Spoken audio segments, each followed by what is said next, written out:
distingués invités, à vos titres et qualités, tout protocole respecté.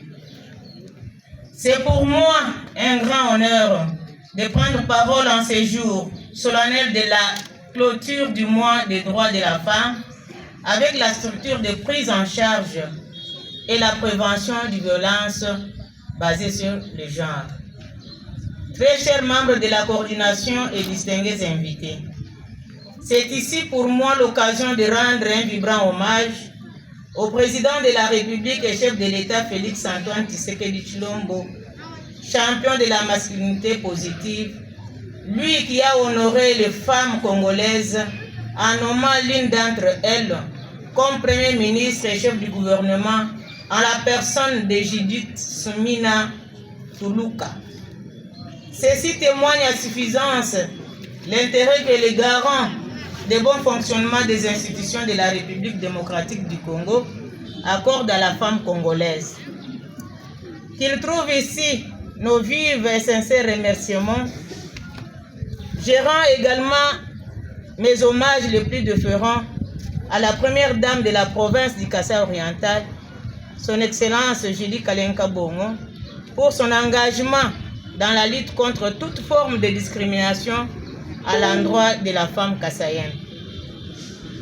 Les activités commémoratives du mois de mars dédiées aux droits de la femme, que nous avons le privilège de clôturer ces jours dans ce cadre, ont été lancées officiellement dans les chefs-lieux du territoire de Miabi, dans un contexte exceptionnel de deuil, suite à la recommandation du ministre national du genre pour manifester notre indignation contre l'agression barbare dont sont victimes les femmes et jeunes filles de l'Est de la République démocratique du Congo à cause de nos richesses.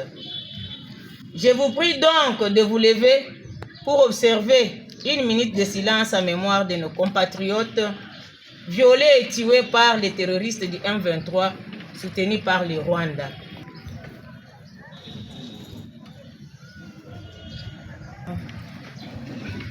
Exprime et représentant personnel de du gouverneur de province empêché, chers collègues et membres du gouvernement provincial et distingués invités, le 8 mars de cette année a été axé sur le thème au niveau provincial, l'épanouissement et l'autonomisation de la femme et de la fille kassaïenne en vue du renforcement de la participation à la prise de décision à l'ère du numérique. Durant ces mois de mars, plusieurs organisations et structures féminines ont eu l'occasion d'organiser.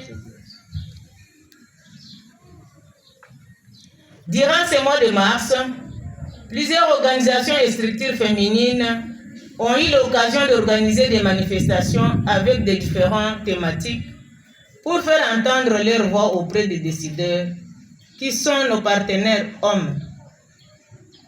Le gouvernement provincial, à travers mon commissariat, avons mis également l'accent sur le thème provincial en vue de sensibiliser les femmes à renforcer la productivité et améliorer le développement des jeunes générations. Question de rendre les institutions plus représentatives. L'autonomisation de la femme et fille est-kassaïenne, dont il est question ici, permet les femmes à augmenter leur pouvoir d'achat ainsi que leur présence dans les postes de prise de décision. Très chère maman, nous voudrions que la Journée internationale des droits de la femme ne se limite non seulement à des manifestations commémoratives, mais elle doit être un moment pour les femmes kassaïennes de réfléchir sur ce qui doit être fait dans la résolution pacifique des conflits dans notre société humaine et prendre courage de dire non aux violences basées sur le genre, car aujourd'hui, la femme occupe un grand poste de responsabilité au niveau du pays. Je ne peux terminer ces mots sans dire merci aux organisateurs de cette manifestation, de la clôture du mois des droits de la femme et à vous tous qui avez pris part à cette cérémonie. Que vive la République démocratique du Congo, Que vive la femme est-kassaïenne. Que vive la lutte contre les violences basées sur les genres. Kwaji Kitwa Sekidilai. Merci. Mamamwe,